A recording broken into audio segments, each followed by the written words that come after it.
Bruno Eyomboam est conseiller municipal du Social Democratic Front SDF. Lors des élections sénatoriales qui se sont déroulées le 12 mars 2023 à Douala dans le littoral, il a dû recourir à l'aide de sa famille pour pouvoir prendre part au vote à cause de sa mobilité réduite. Selon lui, il n'y a pas eu de prise de disposition particulière pour les personnes handicapées lors de ce scrutin. Oui, mais vous savez, le Cameroun, c'est en général. Ça a été facile dans le jour où j'ai ma famille qui marche avec moi. Elle s'intéresse à moi et puis elle m'aide à résoudre certains problèmes pour mon immobilité, ma mobilité réduite. Mais le Cameroun n'a pas encore pris ces dispositions. Quand vous arrivez dans les pays développés, on ne peut pas trouver des emplacements comme ça. Pour les personnes à mobilité réduite, on a essayé de canaliser pour que l'accès soit facile. Mais ici au Cameroun, on ne pense pas, on construit les mairies, on ne sait pas qu'un individu à mobilité réduite peut fréquenter les mairies. Tout simplement que j'ai ma famille qui est avec moi. Pour quand je rencontre une difficulté, un obstacle, elle est là pour m'aider à franchir l'obstacle.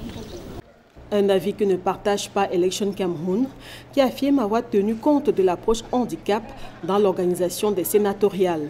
Je pense qu'à notre niveau, vraiment, toutes les dispositions ont été prises. Parce que, si je me rappelle bien, nous avons un handicapé visuel qui a voté avec des bulletins en braille. Donc, on a pensé à tout cela. Et le lycée c'était accessible à tous. Cette année 2023, sur 11 138 électeurs au total, 34 handicapés ont pris part au vote comme conseillers municipaux. Dans le département du Vouri, région du littoral par exemple, les électeurs handicapés étaient au nombre de 9. Des chiffres qui traduisent le faible taux de représentativité des handicapés dans ces élections. Une situation qui n'est pas du tout surprenante, selon les associations de défense de ces couches vulnérables. Alors moi, je voudrais déjà vous dire qu'il faut qu'on se pose les bonnes questions. Où en est le processus de la prise en compte de la dimension handicap dans les sphères économiques, sociales et politiques? Qu'est-ce qui est fait au niveau des partis politiques pour une réelle inclusion des minorités en général et des personnes handicapées en particulier?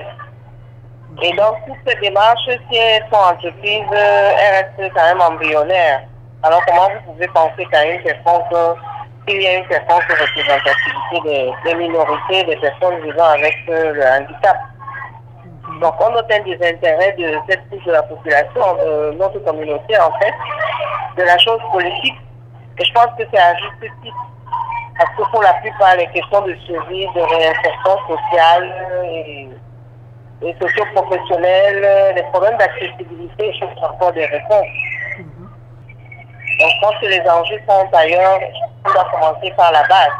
Parce que s'il n'y a pas de représentativité au niveau des élections municipales et législatives, je ne sais pas par quel miracle vous voudriez qu'il y ait une représentativité au niveau des sénatoriales. Donc moi, je pense qu'il y a encore beaucoup à faire. Pour Elecam, l'on ne saurait parler de faible représentativité des handicapés lors du scrutin du 12 mars 2023. Alors, parlant de faible représentativité des personnes handicapées, lors de ce dernier scrutin, je ne sais pas si on peut appeler cela faible, parce que déjà, vous savez que ce scrutin concernait uniquement les conseillers municipaux et les conseillers régionaux.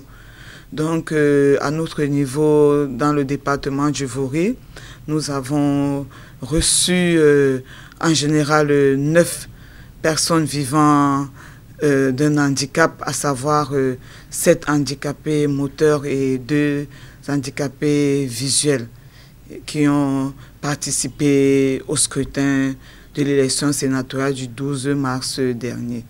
Non, la proportion n'est pas faible.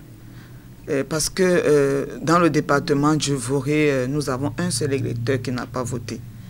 Donc, toutes les personnes handicapées qui devaient participer au scrutin l'ont fait, et sans problème. Quoi qu'il en soit, sur les 70 sénateurs élus, il n'y a aucun handicapé. Les 30 autres seront nommés par le chef de l'État. Sur ce dernier point, Marie-Florence Soute n'attend rien de particulier.